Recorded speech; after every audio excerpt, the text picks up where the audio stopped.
உயிர்மெய் எழுத்துக்களில் ஆ வரிசை பார்க்கலாம். இக்கு கூட்டல் ஆ கா.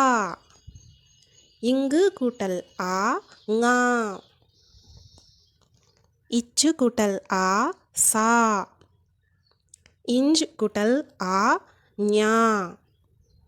இட்டு கூட்டல் ஆ டா. இன் கூட்டல் ஆ நா. இத்து கூட்டல் ஆ தா. இந்து கூட்டல் ஆ நா.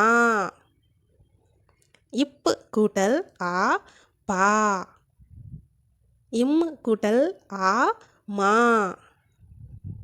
ஈ கூட்டல் ஆ யா. இர் கூட்டல் ஆ ரா. இல் கூட்டல் ஆ லா. இவ் கூட்டல் ஆ வா. இல் கூட்டல் ஆ லா. இல் கூட்டல் ஆ லா. இர் கூட்டல் ஆ ரா. இன் கூட்டல் ஆ நா.